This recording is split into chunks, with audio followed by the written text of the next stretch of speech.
natin, nawitan natin ang ating Panginoon sa umagang ito. Sa mga oras po na ito, with God alone, sa Kanya po natin niaalay ang awitin na ito, song of praise, ang ating worship, yung honor, yung glory sa Panginoon. Amen.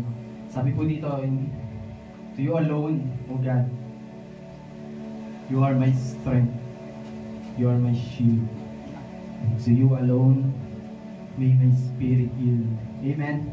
Sa mga oras po na ito, awitan natin, Panginoon.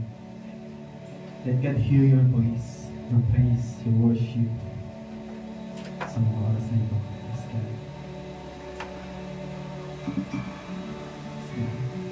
Jesus. Awitan po natin.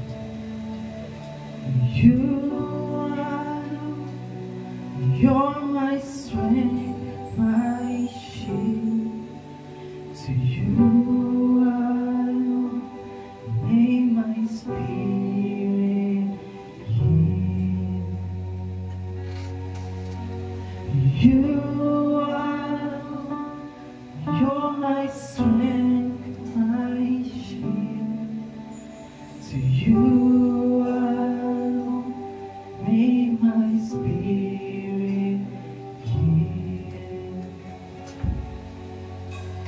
You alone are my heart's desire, and I long to worship you. Let's go. As the deer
You are my brother, even though you are a king.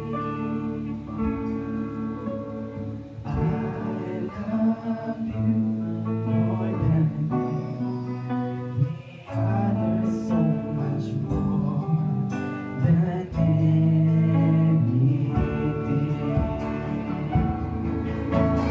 You alone, you're my strength, my shield.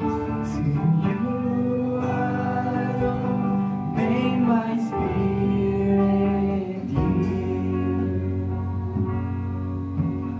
You alone are my heart's desire, and I long to worship. And I long to worship. I long and I long to worship you. Yes, Jesus, we are longing to praise your name. This song is like cry, Panginoon. Hallelujah. Hallelujah. We stand in awe of you, O Lord.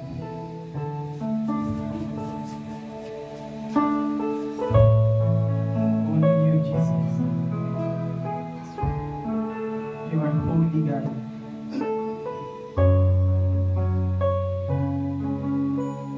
You are worthy of all praise.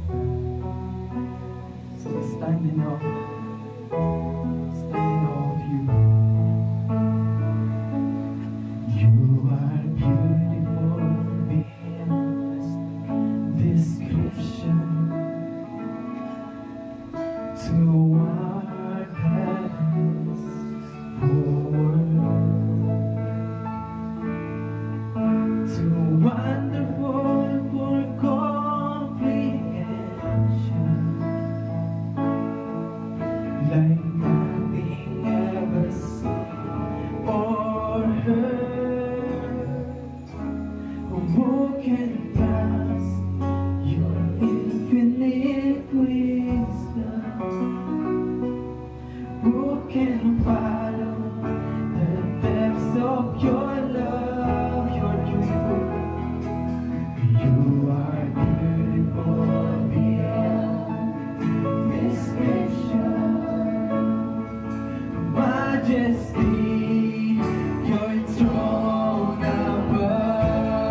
Kami po'y nagagalak, O Diyos, naawitan ka. Sambahin ka, Panginoon. Amen? Sa mga oras po na ito, O Diyos, Lord, be blessed be your name. Blessed be your name, O Lord. Amen? Let's sing this to the Lord, our God.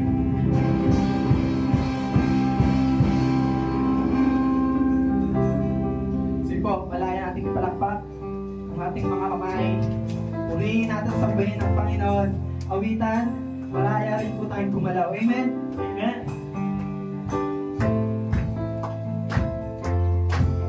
Sige.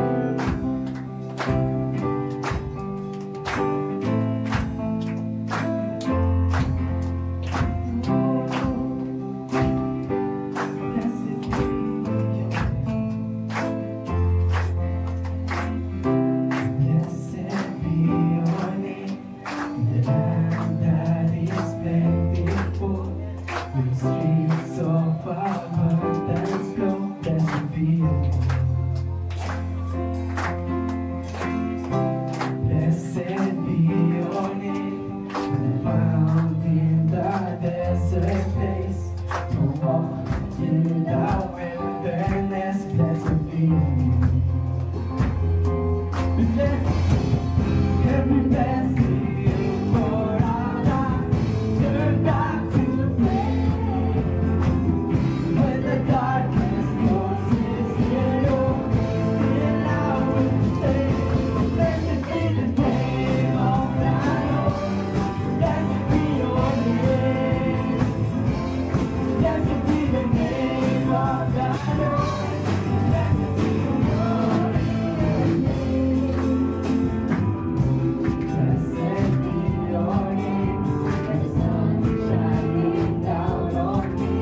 So, topic natin ngayong umaga ay pinamagata. Ready na kayo?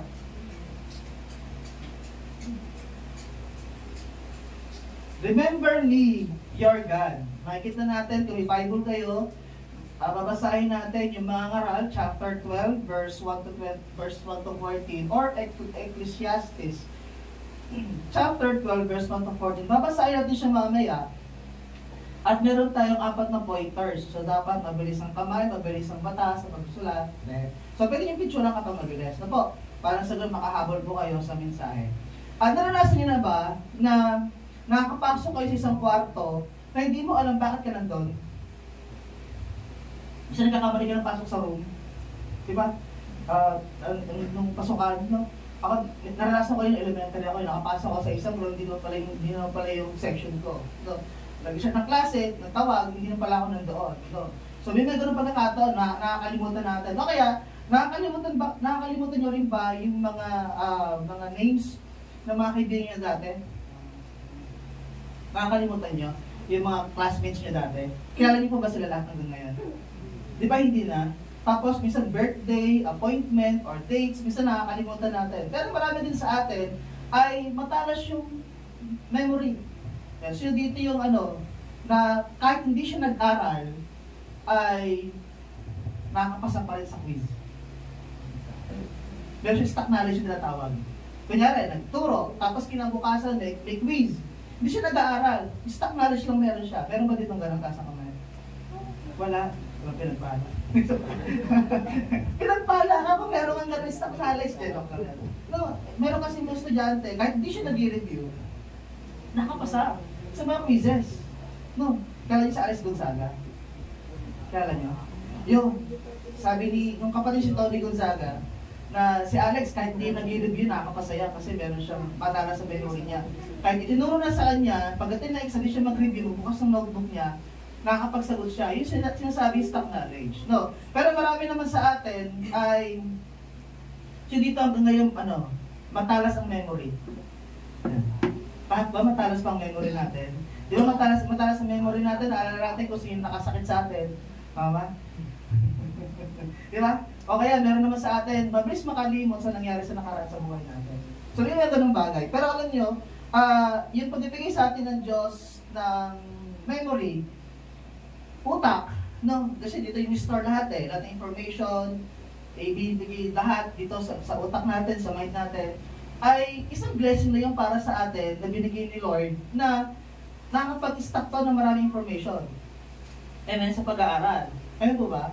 Nagpapasalamat ba kayo sa Panginoon na binibigyan kayo ni Lord ng utak, no?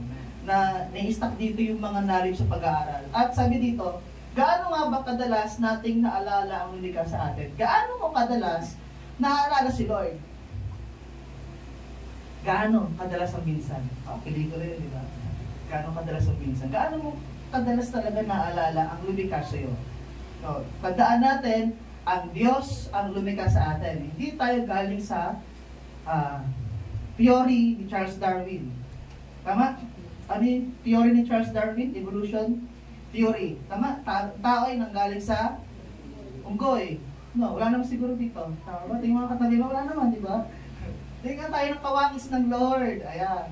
Kaya tayo ay beautiful creation niya. Ano po? Sino naalala mo kapag malungkot ka? O sino yung unang nilalapitan mo kapag kailangan mo ng kausap? O ano yung unang ginagawa mo kapag malungkot ka? Naalala mo ba si Lord kapag malungkot ka? O chat ka sa kaibigan mo, o kaya nanood ka ng mga funny videos para matuwa ka na. Sino ang naalala mo kapag masaya ka? Kapag okay ang buhay mo? Siguro naalala mo, masaya ako kasi nakita ko ang crush ko. Kaya, masaya ako kasi okay ang family namin. No. Sino naalala mo kapag meron kang mabigat na problema? Sino? Diba? O kaya, sino naalala mo kapag walang-wala ka na? Kapag wala ka na maibaon? Kapag ugot mo sa bulsa, wala nang laman? Pag-check mo sa wallet mo, wala nang laman? Sino yung unang mong nilalapitan? Kadalasan sila nagiging option lang. Tama ba? Kapag wala ka nang malapitan, saan ka tatakbo sa Panginoon? Tama ba? Lord, wala na po akong malapitan. Ibig sabihin, option mo lang si Lord. So, hindi ito naging option lang. Sa buhay pag-ibig. Naging option ka na. Wala.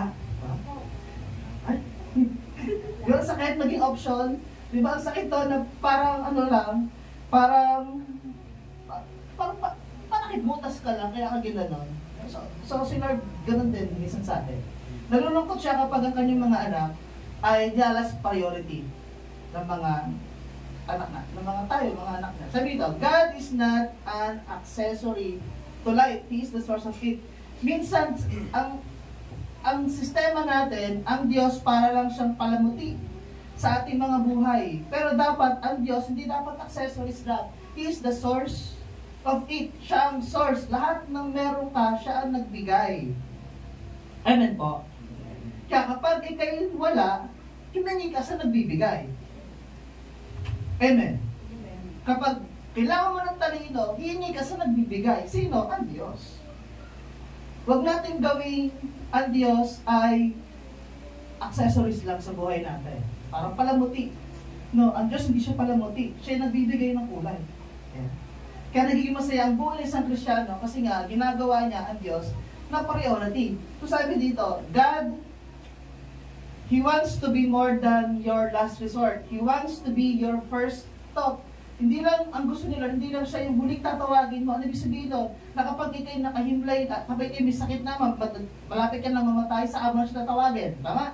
Yung pinaka-last resort natin.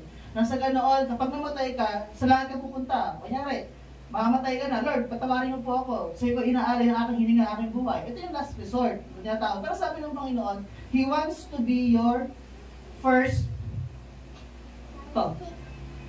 Siya dapat lagi una. No, kapag masaya ka, uy Lord, salamat, ang saya ko. Ay, Panginoon, hindi problema po ako. Kailangan ko po ng tulong. Ano po ba? Lord, nabigo po ako. Kailangan po kita. Pasahin mo po ang aking puso. Ano ba? So dapat, si Lord ang dapat laging una. Huwag natin siyang laging gawing huli. Kasi baka mamaya huli na pala ang lahat. Amen po ba? Amen, mga kabataan. Amen. So ito, naalala mo ba talaga ang Diyos itong nakaraang linggo? Ayan. Anong title ng message ng Sunday? Sino nakaalala? Ayun. Marami ka bang... Ay, hindi nakinig ng Sunday, no? Marami ka bang alalahanin? Ayan. Yung message ba ng Sunday, meron ba tayong natutunan mula Monday hanggang Sunday? Hanggang kanina? About doon sa message, dapat meron. Yung pag-worry pa lang, dapat andun na kaagad yung message. Ay, worry. At ito nga pala yung message ni Lord na sa akin, na huwag mag-worry. So, dapat yung mensahe na pakinggan natin every Sunday, dapat meron tayong lesson doon buong week. Kaya nga mahalaga may notebook at ballpen. Kasi pagdating sa bahay, babalikan mo, ano nga ba yung mga verses na ibabasahin ko? Kasi yung mga verses na yun, pangako ni Lord yun sa atin. Na kapag dumating ang kinabukasan at may problema ka, bubuksan mo ka agad yung notebook mo. Ay, yung binanggit sa akin ni Lord nung Sunday, huwag kang mag-worry, ibigay sa kanya lahat. Give your anxiety, your depression sa Panginoon. So, dapat yung every message ng Sunday, dapat yun yung dapat maging lesson para sa atin. Meron ba? Ako meron. Kung nakatatakot ng may rabies ng Lunes. Hindi ako nag-worry. Baka maya magka-rabies ako. Ang ginawa ko, habang inugasan ko yung kamay ko, Lord, in Jesus' name, alam ko mawawala to. So pumunta kami sa kanlalay, nagpatraw ako ng anti-rabies. Doon ako sa pet. Tayo ka. Dito. So, yung Monday pa lang, alas 5 ng umaga, lesson na kaagad sa akin. Na may nangyari sa akin, kumagat sa akin na may No, so, yung pa lang, lesson na sa akin yung message nung Sunday. Hindi ako nag-worry kasi alam mo kami pangako ang Lord. Amen? So, dapat every message na ibinibigay sa atin every Sunday, dapat naalala mo lagi ang Diyos. Amen po? Hindi lang sa pananalita, kundi sa pamumuhay natin, dapat nakikita. Amen po ba? Amen. Say amen. Amen. Yeah. Sabi dito, the brain's memory can be compared to a computer storage, with estimates suggesting the capacity is around 2.5 petabytes, which is equivalent to millions of gigabytes. Meaning, yung mind, yung brain natin, memory, kaya mag-store ng millions of gigabytes. Gift yon. Blessing yan para sa atin. Na ibinigay ni Lord na kahit tumanda ka na, may pang space ang brain mo at memory mo. Pero dumarating talaga sa punto na nagkakaroon ng Alzheimer or like dementia. Tama ba? Dementia ba tawag doon? Alzheimer, na wala ka nang maaalala. Meron ako naging alaga sa Malaysia, nag-caregiver ako. Ang kilala niya sa anak niya, nanay. Kasi yung huling memory niya, nanay yung huling memory niya na stuck sa isipan niya. Kaya nung siya'y tumanda, remote niya na lahat yung mga anak niya, kaya tawag niya sa anak niya, nanay. Kaya tuwing pupunta yung anak niya, nanay ang tawag nung nanay niya sa kanya. Marami din naman na bata pa lang, nagkakaroon ng Alzheimer. Kaya niyo si Thor? Si Thor. Sa Marvel, hindi yung kilala. Si Thor. Si Chris basta si Chris. So, hindi na siya ngayon nag-active kasi nga, meron siyang senyales ng Alzheimer. No? So, marami sa atin may ganung sakit. Pero blessing para sa ating lahat itong binigay ni Lord na brain memory sa atin na nakakapag-store ng mga information. Amen po ba? So kung meron tayong capacity na makapag-stock ng malaking memory sa utak natin, dapat sikapin natin na ma-stock sa ating brain yung promise ng Lord. Tama ba? Nasa ganoon, kapag ma-stock ka ng promise ng Lord, lagi mo siyang aalalahanin araw-araw. Hindi lang basta kapag may problema ka, saka ka lang tatakbo sa Kanya. No, mali. Dapat kahit wala kang problema, masaya ka at malungkot, dapat lagi mo siyang naalala. Amen po ba? Sabi ito, Ecclesiastes 12 is a powerful reminder from Solomon, a man who had everything, wisdom, wealth, fame, but realized the end of it all, only what's done for God truly matters. Nasa kanya lahat ng karunungan, fame, wealth, but na-realize niya, wala palang kabuluhan ang lahat ng bagay. Sabi ito, when Solomon became a king, so, yung verse para makita nyo, he asked God for wisdom. Nangingi siya sa Diyos ng karunungan. And he became the wisest man in the world. Bukod tangay, sa lahat ng naging hari sa story ng Biblia, si Solomon lang ang naging pinakamatalino sa lahat. Kaya sabi dito, Solomon studied, taught, judged, and wrote. Kings and leaders from other nations came to Jerusalem to learn from him. Lahat ng mga leaders and kings napunta sa kanya para sila magpaturo. Pero sabi dito, but with all practical insight in life, Solomon failed to follow his own advice. Kahit pala sobrang dunong mo, sobrang, ibig sabihin, lahat ng ina-advise niya sa mga napunta sa kanya, hindi niya ma-appreciate sa sarili niya. Tama ba? Ang galing-galing mo mag-advise dun sa kaibigan mo na nasaktan. Pero nung ikay nasaktan, di mo kaya. Tama ba? Ang galing-galing mag-advise sa kaibigan mo, kaya mo yan, tiwala lang sa Panginoon. Pero nung nangyari sa'yo, pag parang hirap na hirap ka magtiwala, nanasan natin, o sino pa yung magaling mag-advise, sino pa yung pahirapan na mapagtagumpay yung na-advise nila. Tama? Meron ganon. No? Minsan ganon din ako. Sa pag-ibig. Okay, sabi dito. Near the end of his life, Solomon looked back. Nilingon niya yung nakaraan ng buhay niya. Sabi dito, with an attitude of humility and repentance, he took stock of his life, hoping to spare readers the bitterness of learning through personal experience that everything apart from God is empty and meaningless. Nilookback niya yung nakaraan ng buhay niya. Meron siyang fame, mayaman siya, matalino, pero nililaman niya yung kanyang buhay. Sabi ito, everything, malayo, ang lahat. Kung malayo ka sa Panginoon, empty ka, at ikaw, meaningless. Kapag malayo ka sa Panginoon, walang halaga, walang kabuluhan, lahat ng ginagawa mo kapag malayo ka sa Panginoon. Bakit sinasabi? Kasi naranasan niya. Nung binalikan niya, nga no, ang dami kong pera, ang dami kong kayamanan, okay pamilya mo, pero ba't gano'n parang hindi kulang?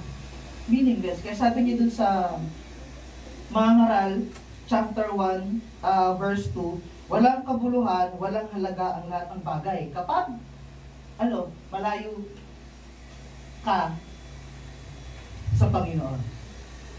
kapag malayo tayo, ayan, kapag malayo, ayan, everything apart from God is empty, meaningless. Opo. So, yun yung pinakabuod ng Ecclesiastes. Opo. So, kung meron kayong Bible, sa Tagalog yan, mga ngaral, basahin niyo po yan kasi ang ganda ng lesson na itinuro niyo dyan sa lahat ng mga readers na nagbabasa. Na sa ganoon, ma-realize din ng mga nakakabasa na walang kabuluhan ang lahat ng bagay kapag ang isang tao malayo sa Diyos. Kahit anong talino mo, ang ganda ng trabaho mo, pero kapag malayo ka sa Diyos, wala kang relasyon sa Panginoon, sa Diyos, walang halaga yun. Zero. Hindi naman zero.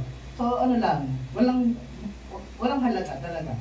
Kaya, sinulat niya itong mga ngaral sa 4 na tema. Yung personal experience niya, general observation, practical, and higit sa lahat, yung kanyang final conclusion. So, in chapter 9 to chapter 12 ng mga ngaral, dun yung nagbigay siya ng final conclusion about dun sa buhay ng isang tao. Amen? So, basahin niyo po yan. Ano po? So, kung may tanong kayo about dun sa mga ngaral, nabasa niyo, magtanong kayo sa mga leaders ninyo. Ano po? At ito yung babasahin natin ngayong umaga at makikita natin na ano ang kailangan gawin natin bilang isang tao, bilang nakakilala sa Panginoon. Po, doon sa title natin na Remember Me, Your God. Tama? Amen po? Anong message ng Sunday? Title? Sige nga. Marami ka bang alalahanin? Ayan. Ito po, sabi dito sa mga ngaral, chapter 12, dito. Alalahanin mo ang manlilikas sa panahon ng iyong kabataan bago dumating araw at taon, na puno ng kabuluhan, panong hindi mo na madama ang tamis ng mabuhay. So sa English, sa NLT, sa New Living Translation, maganda yung pagkakasalin. Don't let the excitement of youth cause you to forget your Creator. Totoo, tama. So sobrang excited ng mga kabataan, nag-explore sila. Amen? Na sa pag-explore nila, nakakalimutan nila yung Creator. Yung naglikas sa kanila. Kasi meron akong classmates ng college. Kinukwento lang sila. So gusto niya, sabi niya, gusto ko mag-explore ako ngayong college na ako. Kaya dami niya naging boyfriend. No? So, sa sobrang excitement ang pagiging youth. Tama ba? Excited ang pagiging youth. Tama? Tuwing kabataan, ang saya-saya. Tama? Nagawa mo lahat. Pero sa sobrang excited, explore, nakakalimutan ng mga kabataan yung Creator. Kung bakit sila nandito. Ito yung nakita ni Solomon. Then sabi sa chapter 2, verse 2, alalahanin mo ang Diyos bago magkubli ang sikat ng araw, bago magdilim ang buwan at mga bituin, bago ka matabunan ng makapal at madaling na ulap. Yung verse 1 ng mga ngaral 12, verse 1 hanggang verse 6, ito yung may kita dito, yung stages ng pagtanda ng tao. May kita dito. Tapos, makapasin natin yung salitang alalahanin. Sa English, remember me. Amen? Tama ba? Tama ba? Mabasa natin? Okay. Sa verse 3, sabi dito, alalahanin mo siya bago humina ang iyong mga katawan, bago mangina ang iyong mga bisig, bago magandang lakas ang iyong mga tuhod. Alalahanin natin ang Diyos bago manghina yung katawan, gaya sa katandaan. O bago ka magkasakit, dapat alalahanin mo na ang Diyos bago ka mawalan ng lakas ng tuhod. Amen? Sinitin yung mga rayong na. Ako meron na. Ano po? So, bago mawala ang lakas mo, kailangan alalahanin mo yung naglikas sa'yo. Amen? Dahil sabi dito, alalahanin mo siya bago mabungi ang iyong mga ngipin at bago lumabo ang iyong mga mata. Sino mo katabi mo kung bungi? Kung bungal. Di ba? Kaya pag tumatanda ka na, nagalagas na yung mga ngipin mo. Pero yung mga inalagaan ng mga ngipin, kahit matanda na sila, buo pa rin. No? So yung pag-aalaga sa katawan. Pero meron naman talaga mahina ang ngipin. No? Kaya, minsan isa na lang ang ngipin, no? Kaya bungal. No? So, bago mawala ang iyong mga ngipin, at bago lumabaw yung mga mata, sabi diyan, alalahanin mo siya. Remember God. Then, sabi sa 4, Alalahanin mo nga siya bago dumating ang panahon na sarado ang mga pinto, tumigil na ang tunog ng gilingan. Bago dumating ang panahon na madali kang magising sa himig ng mga ibon, ang tunog ng awitin ay tuluyan ng tumigil. Doon yung mga tatanda, maaga nagigising. No? Lalo sa mga tatanda, mas una pa sila sa manok na magising. No? Aras-tres pa, nagwawalis na. Ilolo ko wala pang talak na manok, gising na. No, ilolo ko. Kaya, pag natutulog yun, dapat dahan-dahan na kayo maglalakad. Kasi sa namin yung kawit-kawit pa. No, may silong sa ilalim. Kaya kapag kami naglalakad, dahan-dahan kami. Kasi pag lumagitik yun, palo. Kaya. So, talagang pag gising niya ng umaga, lahat dapat kami gising na. Alas 5 dapat gising na kami lahat. No, kasi kapag hindi ka pa gumising, sisipain ka. Lolo namin. No? So, ganun tatanda na mabilis magising. No, parang konti na lang ang tulog. So, ganun po talaga kapag mga tumatanda na. No? Sabi nga nila, life begins at 40. Tama? Life begins at 40. Doon ka palang nag-bloom. Yeah? Nag-bloom at age 40. Doon mo lang ma-realize yung hirap ng buhay. Yung buhay na naranasan mo. Pag ikay tumatanda, malalaman mo na sobrang hirap ng buhay. Ang buhay ay madali lang. Pero nung ikaw ay medyo patapa-tapa, hindi mo na-realize yun, hindi mo na-realize na may bilang ang buhay. Kasi nga, na-excited ka sa kabayin kabataan. So, sabi ng Panginoon, alalahanin mo siya bago dumating ang panahon na ikaw ay mahina na ang katawan. Sabi sa 5, alalahanin mo siya bago dumating ang panahon, katakutan mo umakit sa mataas na lugar. Bago dumating ang panahon, hindi ka na makalakad na mag-isa, may tungkod na, tama? Bago pumuti yung buhok, at lipasan ng pagganasang sumiping sa minamahal. Kapag ikay tumatanda, nawalan ka ng gana sa ibang bagay. Nawalan ka ng gana gumala. No? Nawalan ka ng gana na lumabas. Kasi, gusto mo, tahimik na lang. So, ganda lang pag mga tumatanda. No? Kaya ako lagi nasa bayan. Darating ang araw na tayo pupunta sa uli nating hatungan at maraming tatangis sa lansangan. Ibig sabihin nito, makikita natin sa bawat lansangan may nga namamatay. Tama ba? No? Kakamatay lang dito sa kabila, tapos kinabukasan may patay naman sa kabila. Ganun po, tama ba? Na, sa kalsada, no? May mga namamatay. So, ganun ang buhay. Dahil dito, darating ang araw sa 6 na malalagot ang tanigalang pilak ang dadala sa ilawang gito.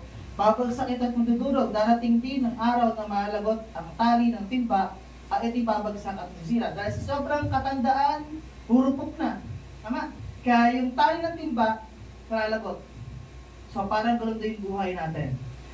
Pag sobrang tanda na, o dumating ka na sa time na ikay marupok na, o bigla na lang malalagot ng hininga, yun yung time mo. Yun yung last breath mo. Amen? Amen po ba? So, napanood niyo yung sa Texas? Yung campers, mga bata. Isang iglap, na-wash out. At may nawawala pa. Ganun kabilis ang buhay. Pero sabi sa 7, alalahanin mo siya bago mo nang balik sa alabok ang iyong katawang lupa at ang ating hininga ay ang babalik sa Diyos na may bigay nito. Itong katawan natin, kahit anong kuskus mo dyan, kahit anong ligo mo, daily bags pa rin. Tama ka? Pag-ligo mo, iskisin mo lang doon dito eh. Tama? May lumalabas sa mga itim-itim. Tama? Ibig sabihin, tayo, galing sa alabok, babalik sa alabok pag namatay. At yung hininga na bigay ng Diyos, babalik sa Kanya. Kasi nung ginawa niya sa Eva at Adan, hinugis niya, no, hiningahan niya yon para magkabuhay. Kaya yung breath of life na bigay ng Diyos, kukunin niyo yon kapag tayo ay pwede na. So, wala na. Sabi dito, sa 8, napakawalang kabuluhan. Lahat ay napakawalang kabuluhan. Inulit niya 2 beses. Sabi ng mga ngaral, lahat ng nalaman ng mga ngaral ay tinuro niya sa mga tao. Pinag-aralan niya mabuti ang mga kasabihan at sinubok puti totoo. Pinipili niya ang mga salita magdudot ng kasiyahan, sinusulat ang katotohanan. Sa 11, ang mga salita ng matalino ay matulis, na tulad ng tungkod na pantaboy ng kawan, tulad ng matulis na pakon na kabaon, tagat-buhat sa tanging pastor nating lahat. Anak ko, mag-ingat ka sa mga bagay na wala rito. Hindi matitigil ang paggawa ng iba't ibang aklat at ang labis sa pag-aaral ay panghirap sa katawan. O baka man hindi na kayo mag-aaral ha? Hindi naman. Yung sobrang mong ibinibigay lahat ng panahon mo sa pag-aaral at nakakalimutan mo ang Diyos. So dapat balance eh. Kaya po ba? Sabi nga dito dito, so sobrang pag-aaral mo, no? Nasaan na yan? Ayan. At labis sa pag-aaral, pahirap sa katawan, di ba? Yung labis sa pag-aaral, sakit sa ulo. Amen? No? So, although focus ka sa pag-aaral, pero mag-focus ka sa Diyos. Nang sa ganoon, maging magaan lahat. Amen? Kasi kapag hindi mo sinasama ang Diyos sa pag-aaral mo, mahirapan ka talaga. May stress ka. No? Sabi sa 12 ay sa 13, sa kabila ng lahat ng ito, isa lamang aking masabi, matakot ka sa Diyos at sundin mo ang kanyang mga utos sapagkat ito ang buong katungkulan ng tao. Maliwanag, ang buong katungkulan ng lahat ng tao ay, ano sabi? Matakot sa Diyos. Bakit kailangan ang lahat ng tao matakot sa Diyos? Matakot tayo gumawa ng kasalanan. Matakot tayo na tayo ay dumating ang panahon na wala ang Diyos sa buhay natin. Matakot tayo dumating ang panahon na kapag tayo ilalawitan ng hininga, wala ang Diyos sa buhay natin. Kasi ano mangyari sa kaluluwa mo kapag ikay namatay na malayo ka sa Panginoon? So dapat, sabi dito, ngayon pa lang, ito ang utos, matakot ang lahat ng tao sa Diyos. Kasi ito'y dapat maging katungkulan ng tao, matakot lagi. Kasi pag nagkaroon ka ng takot sa Diyos, may hiya kang gumawa ng kasalanan. Kasi alam mo may parusa. Amen? Tama ba? Ayaw mong gumawa ng kasalanan kasi ayaw mong mapalo ng magulang. Ayaw mong pagsabihan ka kasi ayaw mong gumawa ng pagkakamali para sa hindi ka mapagalitan. Tama? Ganoon din sa Diyos. Ayaw ng Diyos na gagawa tayo ng kasalanan kasi pag gumawa tayo ng mali sa harapan ng Panginoon, may parusa. Hindi man ngayon, sa darating na panahon, may parusa. Amen po ba, mga kabataan? Amen. Say amen. Amen. At sa 14, lahat ng gawin natin, hayagman o lihim, mabuti o masama, ipagsusulit sa Diyos. Kahit magtago ka sa kumot, sa CR, sa madilim, o sa maliwanag, saan ka man napunta, lahat ng gagawin mo, hayagman o lihim, kita ng Diyos. At lahat ng ginagawa mo, pagdating ng takdang panahon, pagharap mo sa Diyos, doon tayo susulitin. Yung pagsusulit, yung judgment, ibibigay ng Lord sa atin. Mabuti at masama, may kahatulan. Ayun nga lang, sa mga mabuti, ang hatol sa iyo, gantimpala. Tama? Gantimpala. Sino ito gusto ng gantimpala? Yeah. Siyempre. Pero lahat ng gumagawa ng masama at lumalayo sa Panginoon, lumalayo sa Diyos, may gantimpala ka rin. Parusa ka lang. Amen po ba? So, ibasa natin chapter 12, verse 1 to 14, makikita natin na lagi siya nagre-remind si Solomon na remember God. Remember God. Alalahanin mo siya bago. Hindi pagkatapos, bago. Nang sa ganoon, maging maganda tayo bago dumating. Na tayo ay malagutan. Hindi nga. Ba?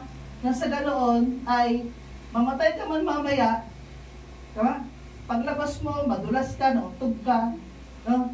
Paglabas mo, nabagsak ka ng kung ano, namatay ka, handa ka, ready ka. Hindi ka takot. Kasi alam mo, lagi mong inaalala ang Diyos at meron kang malalim na relasyon sa Kanya. Amen? Meron tayong 4 na pointers na pag-uusapan. Una, remember God while you're young. Ito yung binasa natin kanina. Alalahanin mo ang iyong manilikha sa panahon iyon ng kabataan. Sa panahon ng kabataan pa kayo, dapat lagi niyong inaalala ang naglikha sa inyo.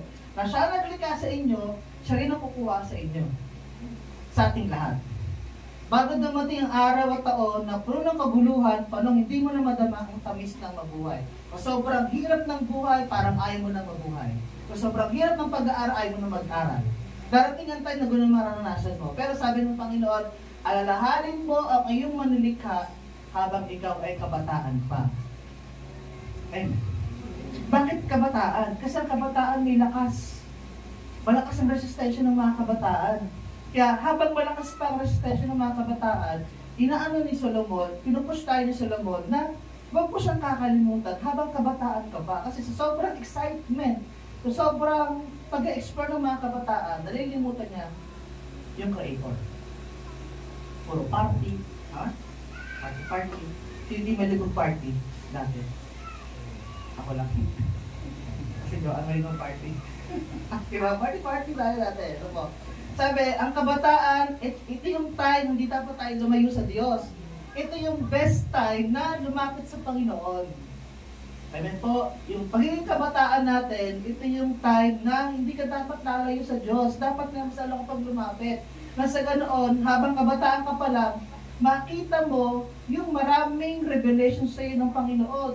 Yung maraming pagpapala, yung papakita sa iyo ng Panginoon, yung goal mo, yung future mo, na mas maganda pa sa inaasahan mo. Kapag ikay lumapit sa Panginoon habang ikay kabataan pa lang. Sabi dito, youth is the time to build your foundation. Ano yung foundation natin? Si Kristo.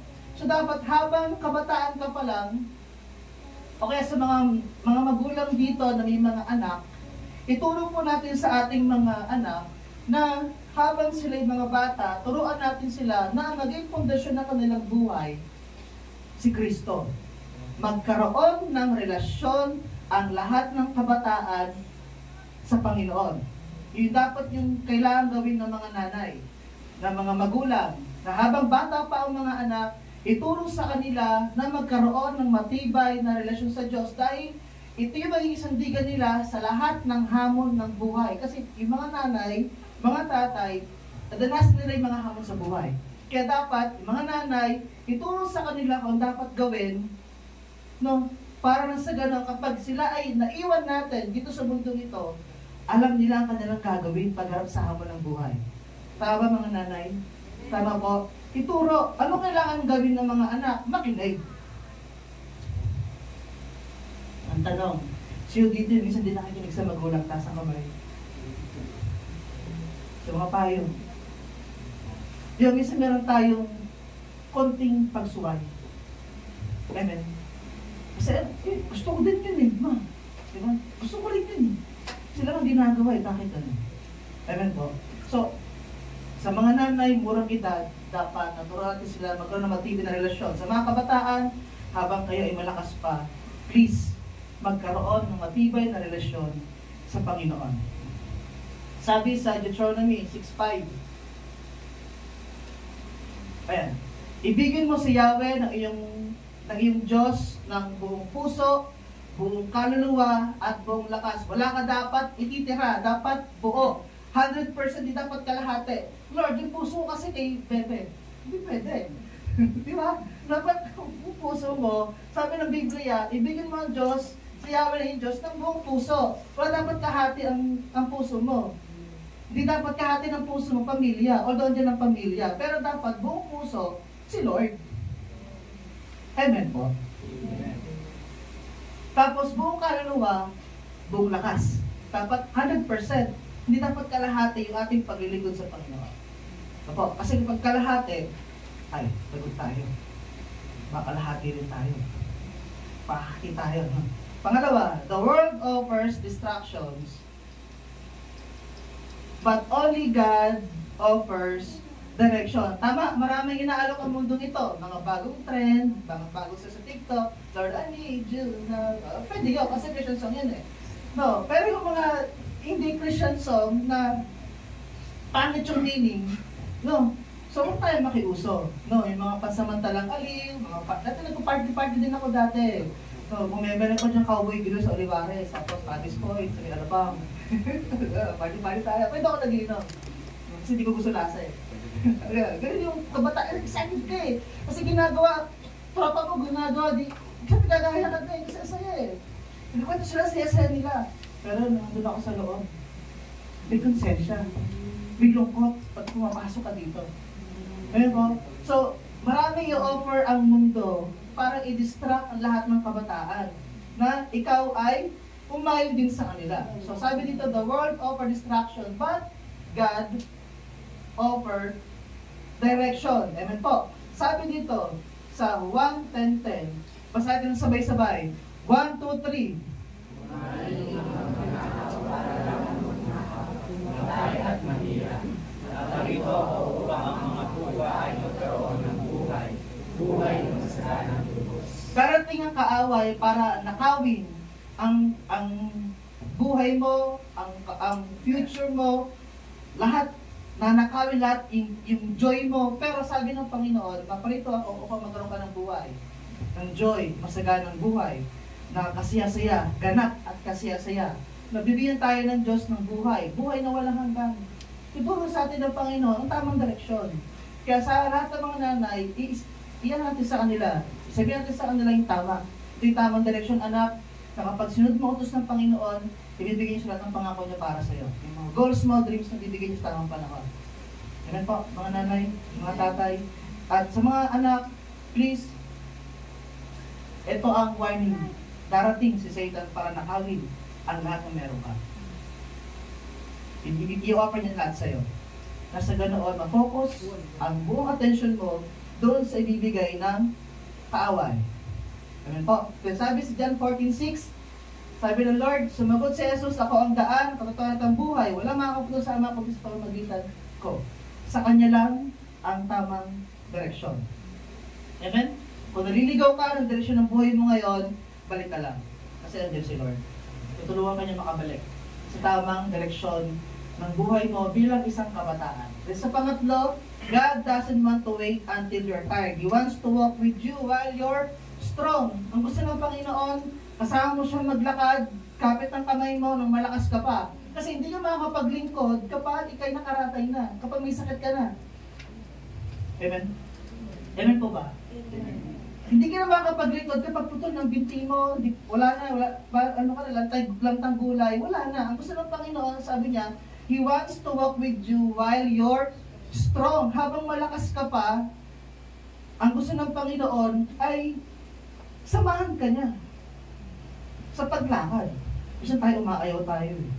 So po, lahat ng energy mo, lahat ng dreams mo, lahat ng time mo, yung will mo na meron ka, ay isurrender mo sa Panginoon, pati future mo, isurrender kay Lord. Sabi nga dito, sa awit, 119:105, your word is a lamp for my feet, and a light to my path.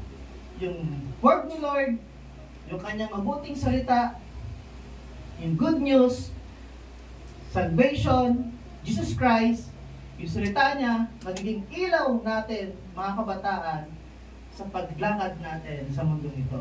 Hindi tayo maliligaw, hindi tayo magkakamali kapag ang gagawin nating mapa ay ang mapa ng Diyos. Amen. Amen po ba? Hindi mapa ni Dede. Okay, sabi dito, start with God early by faith. Dapat ngayon nandito ka, dapat siguraduhin mo na lumalalim ang pananampalataya mo sa Diyos. Pamagitan ng ano? Pagbabasa ng Bible, panalangin, devotion, at pagsamba tuwing Sunday. No. At siguraduhin mo na ikaw ay tumanggap sa Panginoon. Kapag hindi mo pa naranasan tumanggap sa Lord, lapit sa leader. Leader, hindi ko po naranasan tumanggap kay Lord, gusto ko po tumanggap. Kailangan ma-accept mo si Lord through prayer.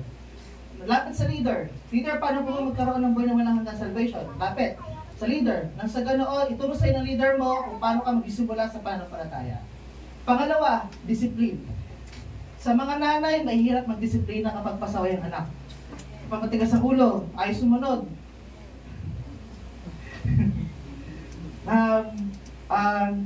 Gusto mong paluin, nag-iingat ka kasi baka magpatulpo.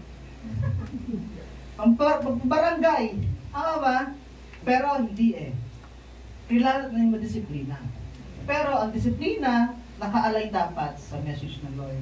Anak, mali ang ginagawa, sabi ng Biblia. Ito dapat ang gagawin mo. Nasa ganoon ay makita ng bata na ang tamang pagtuturo ay ayon sa Biblia. At kapag talagang pasaway, hindi ano natin. Pasahan kamay na. Ipasok DSWD. Joke lang. Kasi nanood ako ng tulpo eh. Nakikita ko yung mga palaban na anak talagang ano eh. Kasi manood ng tulpo eh. Nakikita natin yung generation ngayon talagang sobrang pasaway. Sa generation ngayon, totoo yan. Hindi ko sa generation namin, takot kami eh. Pero yung generation ngayon, wala nang takot. Kahit magulang niya labanan. Minumura. No? Ang gusto nila, bakit mo pa ako sinilang? Di ba? Tama? Amen po. So, ang disiplina, hindi madali. Pero kailangan gawin para matuto. Po. Then, prayer. Bakit kailangan mabata ka pa manalangin? Kasi ang panalangin, pag-pray, hindi lang para sa matanda. Para sa lahat po ito. Nasa ganun, magkaroon ka ng communication sa Panginoon. Na kailangan mong lumuhod, iluhod sa Panginoon, ang pamilya, ang sarili. Lord, pray ko ang aking family. Lagi silang protektahan.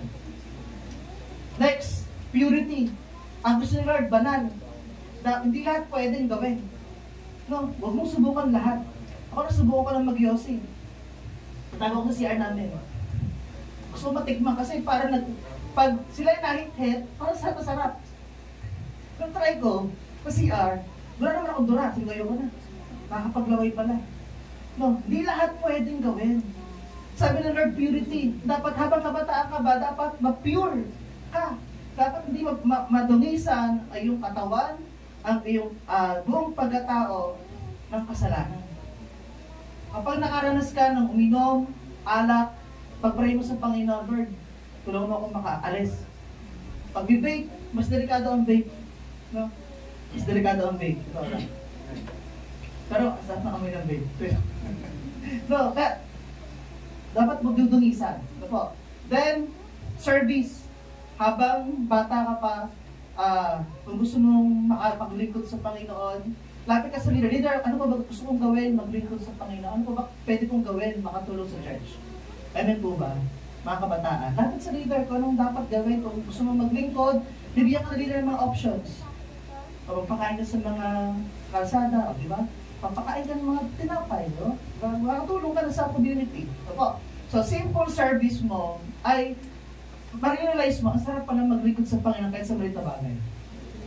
Amen po ba? Next, second pointers tayo. Remember God before it's too late.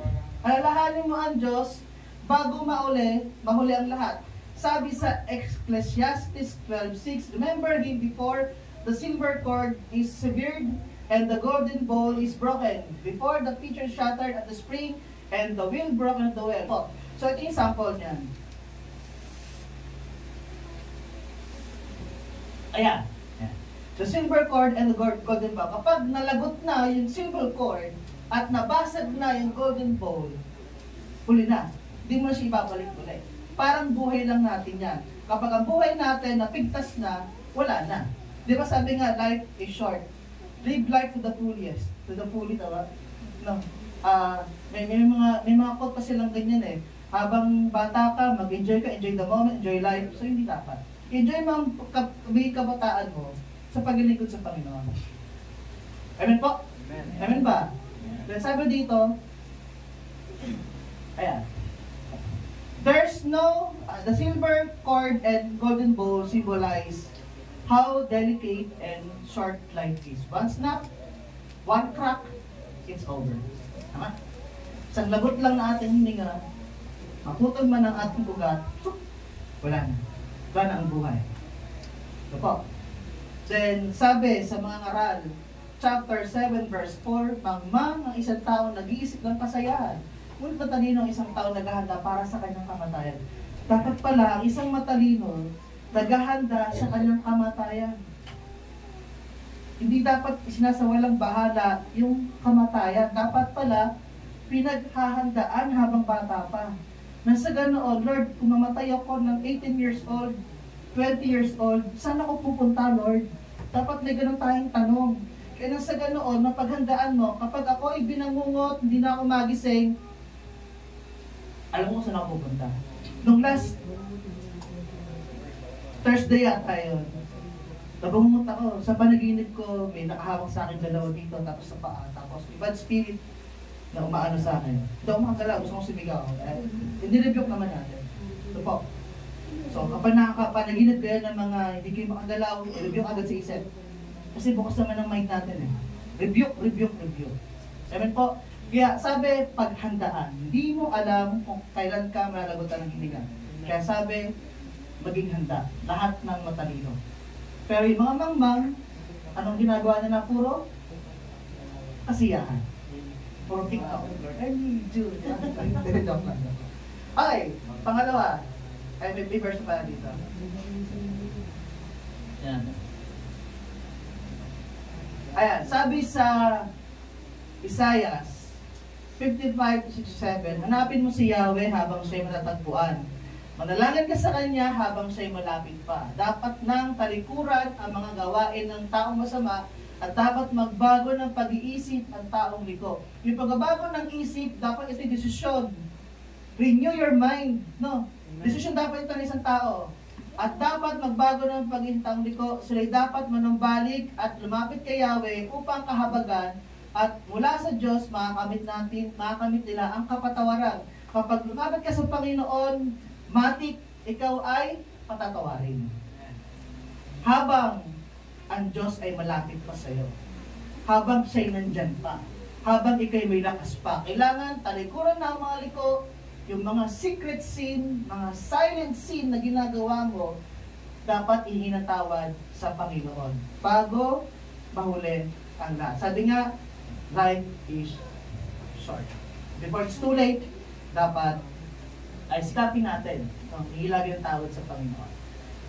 Kaya, nung sumakay ako ng aeroplano, pupuntang Malaysia, first time ako sumakay eh. Sabi ko, Lord, kung may nagawa ko pasara, patawarin mo po ako. Kung mangyari mo sa aeroplano namin, sa'yo ako pupunta. Hanggang sa take off, tapos pagbaba, Lord, patawarin mo po ako. Anytime mag-crash, sumabog ang aeroplano, sa'yo ako, Lord. Ganun ako sa aeroplano. Talagang, pray gama kababa kami, hindi ako natulog. Kasi mag-isip ko, nasa langit na. Next, honoring God early gives meaning to your days and peace into your latter years. No, so dapat ay i-honor mo ang Panginoon mo araw-araw. Lagi mo siyang i-acknowledge doon sa lahat. Napakabuti mo, Panginoon, dakila ka. Dapat lagi mo siyang pino-honor sa iyong buhay araw-araw. Nang sa ganoon, ang buhay mo ay maging payapa lagi. Amen. Amen.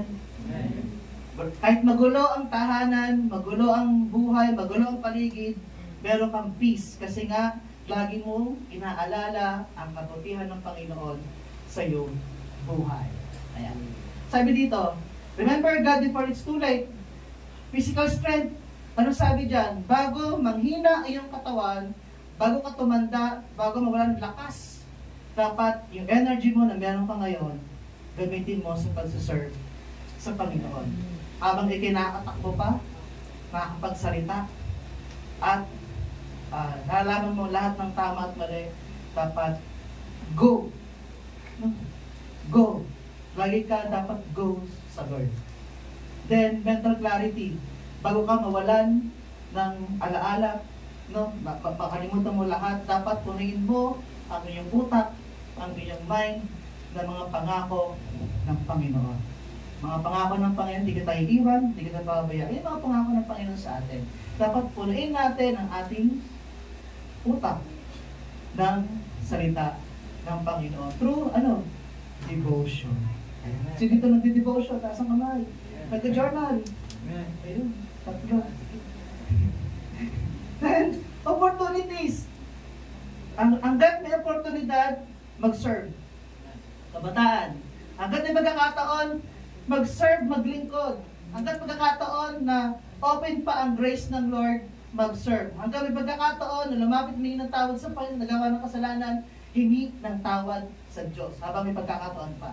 Kasi pag wala ng opportunity, wala na. And then, friendship. Kung may kaibigan ka na nangailangan ng kaligtasan, share the gospel. Sabihin mo, mahal ka ng Lord, mahal ka ng Lord, tropa. May message niyo ba ang mga tropa na inyo? May God loves you. Hindi. May bebe, mahal ka ng Lord. Nag-check ba tayo sa kanila na God loves you? Dapat nagkaganon tayo na sa ganoon, baka maya, meron pala silang problema, ay mawala yung problema nila kasi nabi mo ng God loves you. Hindi I love you, No, wag gano'n. Then time. Kapag ang time lumagpas na, hindi mo na ibabalik. Tama ba? Hindi mo ibabalik ang oras. Kapag ikaw ay nakalimot na ng isang bagay, hindi mo siya mababalik pa. So po, so hanggat may oras pa, invest your moment wisely with the Lord. Maging matalino sa paghawak ng oras. Amen po. Huwag lagi nakatambay. So wala namang kabuluhan. No. Yung oras, imbis na maglaro, no? Ang farm. ML. Ayan. So, may limit. Pero dapat ang mahalaga, gamitin yung oras mo sa tama. Po. Then, pangatlo, pointers natin. Remember God because life is short. Sabi sa mga Araw 12:7, lalahanin mo siya bago mo numbalik sa alabok ang ating katawang lupa at ating hininga ay magbalik sa Diyos na may bigay ito. Huwag mong antayin na ikay mamatay na hindi kinakahingi ng tawad sa Panginoon. Dapat ngayon pa lang, alalahanin mo siya bago bumalik ang iyong katawan sa alabok. Maluluso kasi ito, maagnas, babalik sa lupa. Amen po ba? At yung hininga, babalik din sa Panginoon. Po.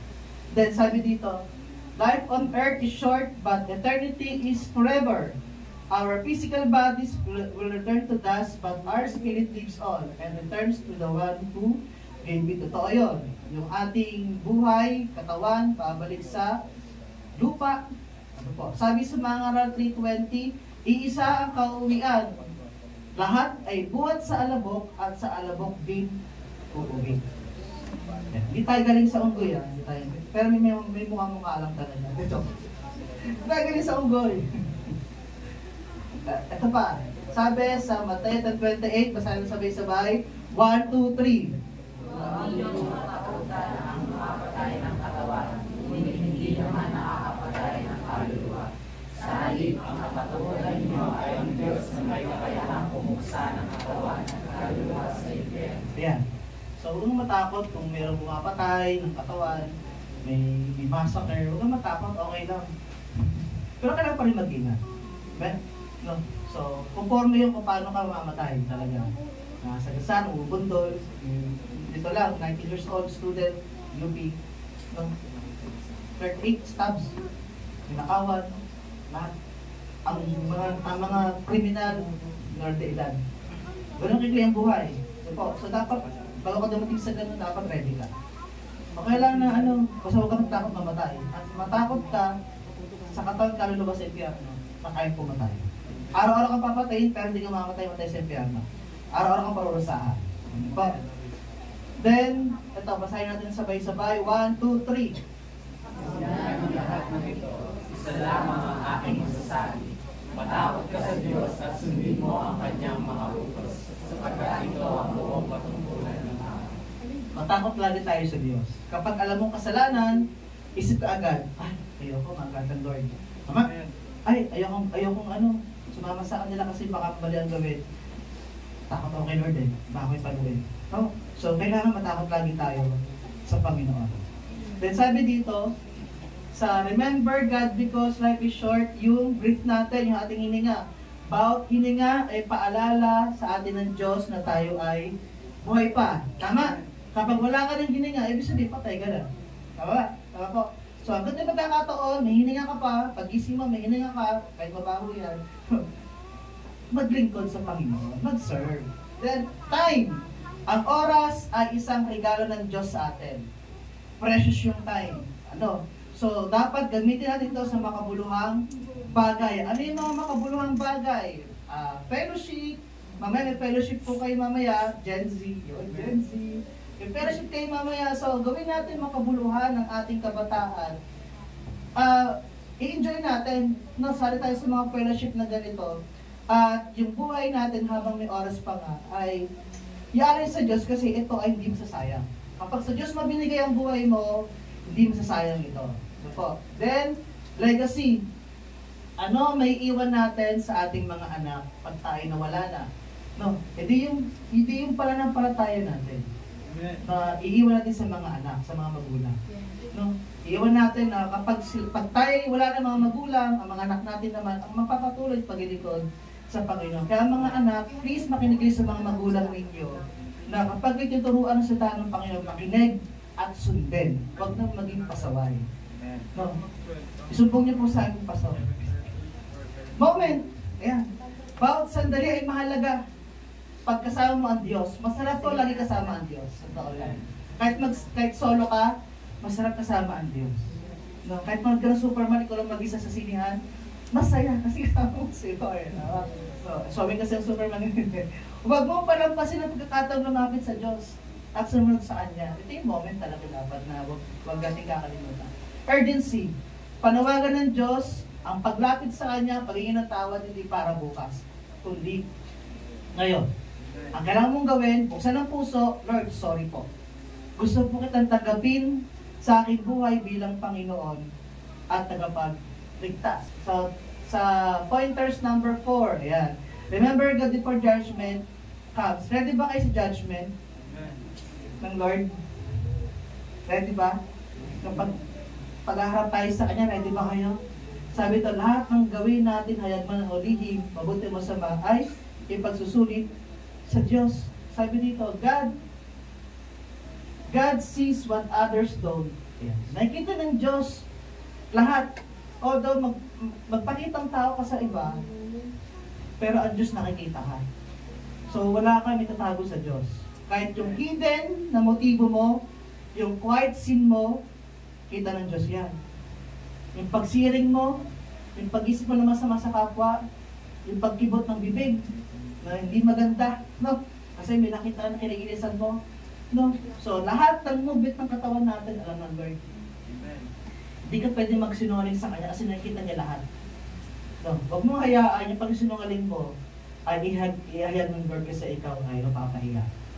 No po, kasi ang Lord ay omnipresence. Siya ay nasa lahat ng dako. Sabi sa Kawikaan 15:3, ang paningin ni Yahweh ay nakatuon sa lahat ng lugar nang ang masama at mabuti ay minammasdan. Lahat. 360. Kita ng Lord lahat yan.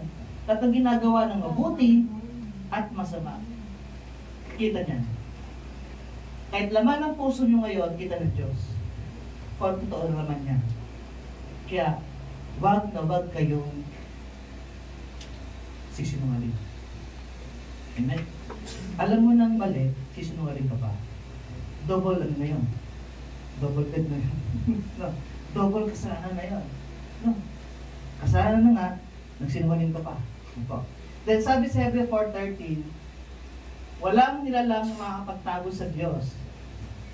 Ang lahat ay hayag at lantas sa Kanyang paningin at sa Kanya tayo magusulit ng ating mga sarili. So, warning sa atin ng Panginoon. Then, pangalawa, judgment is real, but so is mercy. Nandiyan yung judgment, pero yung habag, yung grace ng Lord, nandiyan pa rin sa atin. So, hanggang may pagkakataon, hingi ng tao. Remembering God, bibigyan tayo ng chance para makalapit sa Kanya. Ma-realign yung ating buhay at tumakbo sa Kanyang grace. Kasi sobrang bait ng Panginoon. Your choices today echo in eternity. Ano po? Sabi dito sa 2 Korinto 5:10. Ayun na mapindot. Ayan, 2 Korinto 5:10. Sapagkat lahat tayo harap sa hukuman ni Kristo, tatanggap ng narapat ayon sa ating mga gawang mabuti masama, nang tayo nabubuhay pa sa katawang ito. At sa pahayag naman, sabi dito, sa pahayag chapter 20, verse 12 to 15, nakita ko nakatayo sa harap ng trono ang mga namatay, maging dakila, hamak, at binuksan ang mga aklat, binuksan ang isa pang aklat, ang aklat ng buhay, pinatulan ang mga patay ayon sa kanilang ginawa, batay sa nakasulat sa mga aklat. Iniluwa ng dagat ang mga patay na naroon, iniluwa din ng kamatay daigdig ng mga patay, ang mga patay nasa kanila. Ginatulan ang lahat ayon sa kanilang mga ginawa. Then sa 14, pagkatapos itinapon din sa lawa ng apoy ang kamatay at ang daigdig ng mga patay. Ang lawa ng apoy ang pangalawang kamatayan. Ang sino mga hindi nakasulat ang pangalan sa aklat ng buhay ay tinapon sa lawa ng apoy. So may aklat ng buhay. Lahat ng pangalan dapat natin nakasulat doon. Kapag hindi nakasulat ang pangalan mo sa aklat ng buhay, doon ka pupunta sa ikalawang kamatayan, yung parusa. Yan po.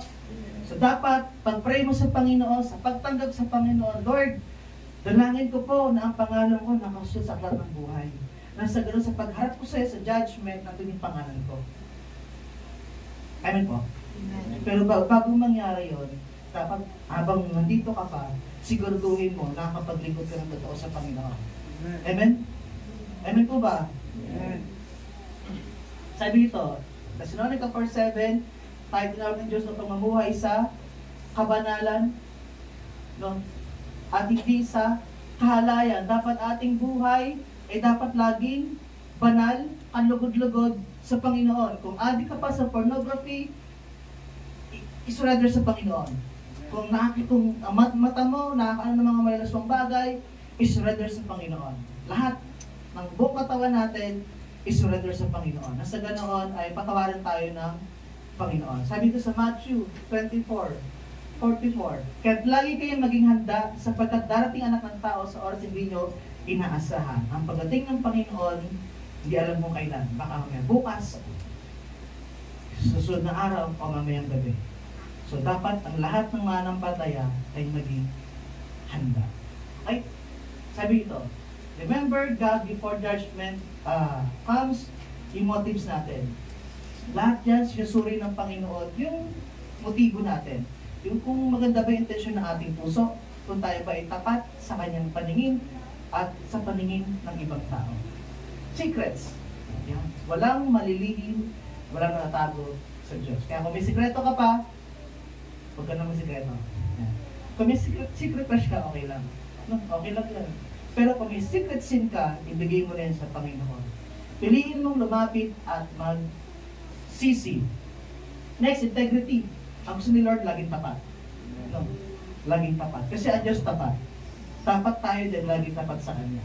Tapat siya sa atin na siya ay lagi nagbibigay sa atin ng mga blessings. Tapat din tayo, maging tapat tayo through our buhay natin. No? Na dapat andun lagi ang Diyos sa buhay natin. Consequence. Lahat ng ginagawa natin ngayon may hinaharap na consequence.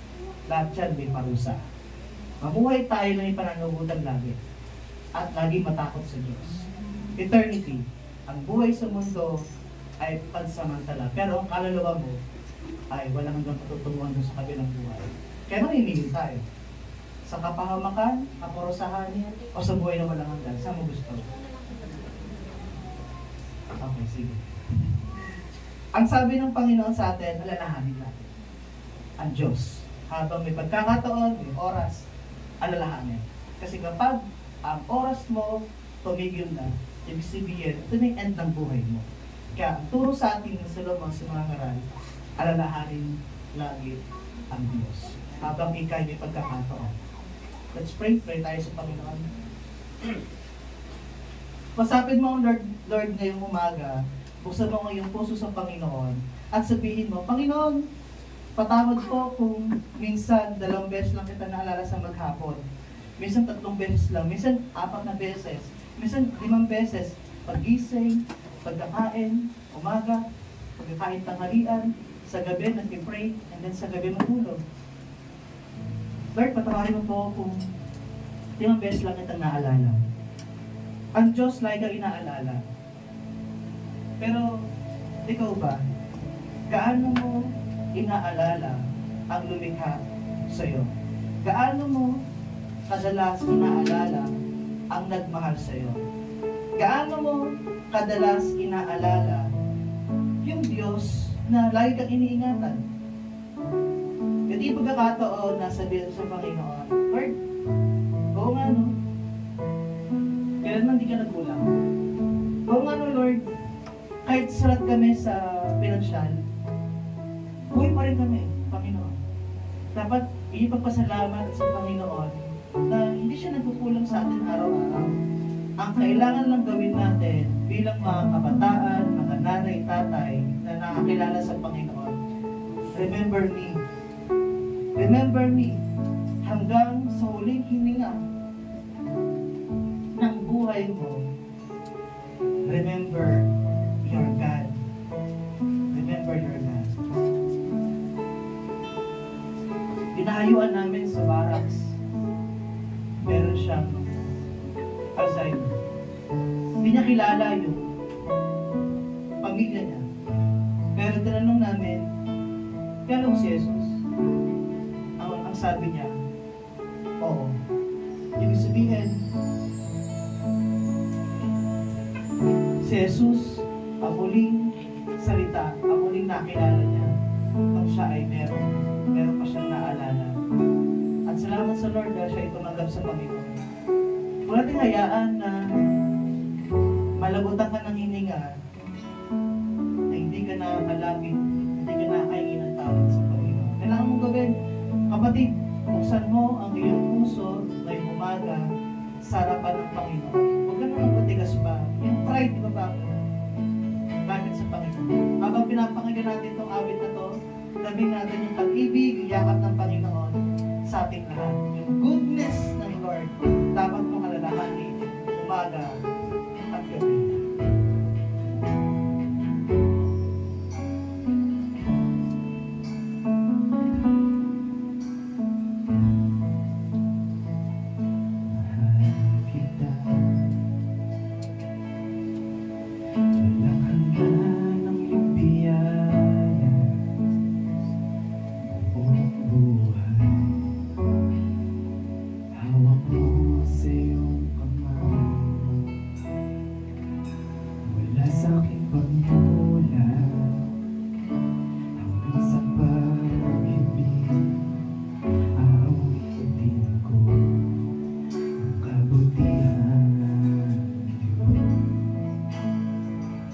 Buhay pa mga magulang, mag-pray mo sila, Panginoon. Dalangin ko na bago sila mawala, may bahagi ko na ikaw sa kanila. So kung meron kang mga anak, hindi pa nakakalala sa Panginoon, mag-pray mo. Panginoon, dalangin ko yung anak ko. Makakalala sa Panginoon bago ay mawala ang lahat.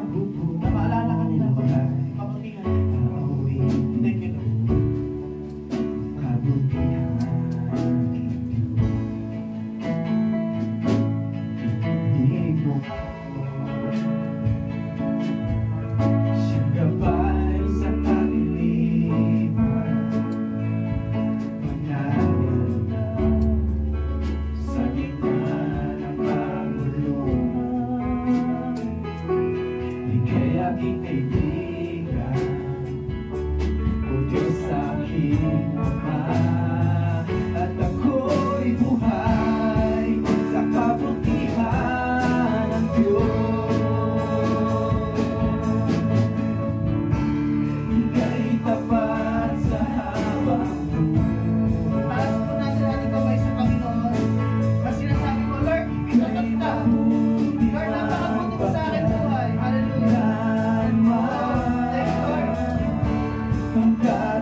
Panalangin sa Panginoon. Itong awit na ito na sinasabi mo, Lord, napakabuti mo sa aking buhay. Amen.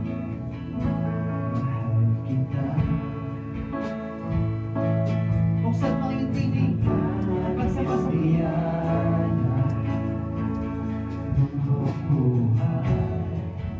Hawak mo sa iyong kamay. Habang inaawit mo yan, alalahanin mo yung pag-iingat, yung protection ng Lord sa'yo habang inaawit mo yan. At yung pag-ibig niya sa'yo. Hallelujah! Ika'y tapat! Ika'y tapat sa habang buhay. Ika'y mabuti magpagay.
John 3:16, kaya na lamang ang pag-ibig ng Diyos sa sanlibutan. Kaya binigay niya kanyang bugtong na anak, upang sino mang sumampalataya sa kanya ay hindi mapahamak, kundi magkaroon ng buhay na walang hanggan. Lahat tayo minahal ng Panginoon. Ang kailangan mo lang gawin, tanggapin yung kanyang pagmamahal. At sa ganoon, maranasan mo yung kanyang pag-ibig sa'yo at sa family mo. At sa ganoon, sila ay maranasan nila ang buhay na walang hanggan, na ikaw ang gagamitin ng Lord para ibahagi sa kanila yung kaligtasan. Bisa pa sabay natin patayin ng chorus. Hallelujah.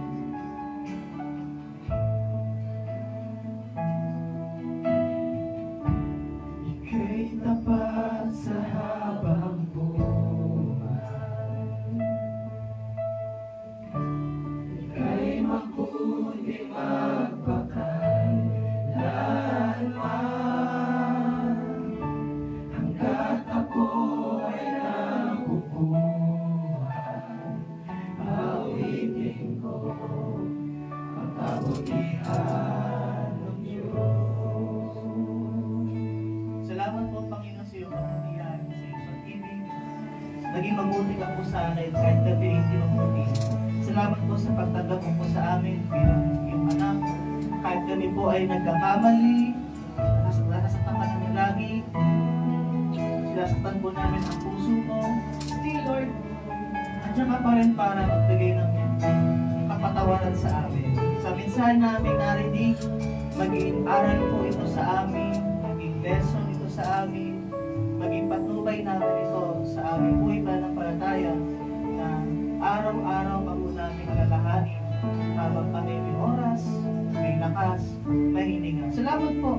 At yung salitang binigay niyo po sa amin ay naging pagpapala po sa amin. At may bahagi din po namin sa aming mga kaklase, aming magulang, mga kapatid, mga kaibigan. Basbasan niyo po ito sa aming mga puso na dito maagaw ng kaaway, Panginoon. Pakulang ng dalawang dugo. At samahan mo po kami palagi sa aming journey bilang iyong mga anak. Salamat po, Panginoon, sa iyo po namin ibigay ang lahat ng papuri sa matamis na pangalan ni Ama si Jesus. Amen. Palakpakan po natin ang Diyos na buhay.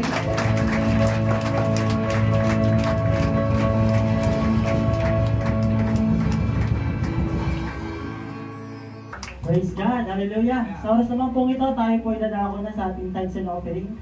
Prepare na po ba ang lahat? Handa na po ba? Amen! Truly na tunay nga po na tapat ang ating Panginoon. Amen po. Tunay na wagas ang pag-ibig ng Lord. Sabi nga dito sa Malakay 3 verse 10, I know na alam po ng karamihan to, sabi dito, bring the whole tithe into the storehouse, that there may be food in my house. Test me in this, sabi ng Lord, says the Lord Almighty, and see if I will not throw open the floodgates of heaven. Tunay nga po na sa mga bago pa lamang po rito, sa mga natagal na mananampalataya, dito po sa verse ng Malakay 3:10, it is not about nagbibigay tayo para maging mayaman. Amen po. Ang pagbibigay natin ng tithes and offering is an act of our obedience and honor to the Lord. Amen po. Sabi nga dyan, tithing is not a transaction, it is a test of trust. God doesn't need our money. Amen po. He desires our heart. At sabi dyan, pagdating po sa tithes and offering, ipinapakita nga po natin yung ating obedience sa Lord. Even our finances, our offering to the Lord, no, sa lahat ng finances natin, financial na mga bagay na meron po tayo pinagkakatiwalaan ng Lord, doon din po nakikita kung paano tayo nag-o-obey sa Panginoon. Kung paano tayo nagtatrust sa Lord. Amen po. Ulitin ko po, no, sabi po ng Lord, hindi tayo nagbibigay para umaasa tayong yayaman. Nagbibigay tayo even our finances because we obey and we trust the Lord. Amen. Kaya sabi po dyan, kung may mga bago po rito, ibig sabihin po ng tithes, mga kapatid, ito po yung sa 10% ng kinikita po natin o lahat ng bagay na meron po tayo pinagkakatiwalaan sa atin ng Lord. Pinagkakatiwala ng Lord ay binibigay po natin sa Kanya. Sa paano paraan po? Like for example, sa mga estudyante na may 50 pesos, magkano po? 5. So 100? 10. Ganun po ang tithes natin. And offering naman po, no, ang tawag po dyan is what we give freely beyond the tithes. Ito yung act of our love, gratitude. Ibig sabihin, hindi parang binibilang, kung magkano yung nais ng puso mo na ibigay sa Panginoon. That is our offering. Amen po ba? Sabi nga po rito, we don't give to get rich. We give because God is worthy. Amen po. And we desire to support this work on earth, feeding the poor, sending the missionaries, strengthening the church. Alam niyo po, yung binibigay po natin yung tithes and offering, ayan po yung ginagamit po natin sa mission natin sa church. Yan po yung ginagamit natin din po para po mas lumago pa at mas mapalawak po yung salita ng Panginoon through our finances. Amen po ba? Kaya isa pong mahalaga na pinagkakatiwala din po natin ng Lord even sa mga financial na meron tayo para sa mga ministry na ibinibigay sa atin ng Lord. Amen po? Amen. Maliwanag po. Kaya sa oras na ito, inanya ko po ang bawat isa na hawakan niyo po ang inyong mga kaloob sa Panginoon at tayo po'y mananalangin sa oras na ito. Panginoon Diyos na makapangyarihan sa lahat, minsan pa, maraming salamat po sa iyong habag at biyaya sa buhay ng bawat isa. Salamat Lord sa salita mo, salamat Lord Lord sa lakas, salamat Lord sa mga bagay na pinagkakatiwala mo sa amin, even Lord God sa aming pag-aaral, sa pag-provide mo para sa mga pangailangan namin sa pag-aaral, ganyan din sa mga nagtatrabaho. Salamat Lord sa lakas, salamat sa protection, salamat Lord God na may pinagkukunan po kami ng pagkakakitaan para sa araw-araw. Tunay nga Lord God, we can do nothing without you Lord. Wala kaming magagawa liban sa iyo o Diyos. Lahat ng ito na aming nararanasan, lahat ng provision, lahat ng bagay na meron kami, it is all about you Lord God. Sapagkat ang lahat ng ito'y galing lamang sa iyo. Kaya sa oras na ito, O Diyos, kami po ay magbabalik ng aming kaloob sa iyo. Makitaan mo ito, Panginoon, ang tunay na pagtatapat, pag-ibig, O Diyos, sa buhay ng bawat isa. At ikaw po, Panginoon, ang patuloy na makita at mahayag. Ikaw po ang mataas, ikaw ang papurihan sa lahat ng ito. Sa po namin ay binabalik ang lahat ng papurit, pasasalamat. Sa ngalan ni Jesus, ang lahat ay magsabi ng Amen!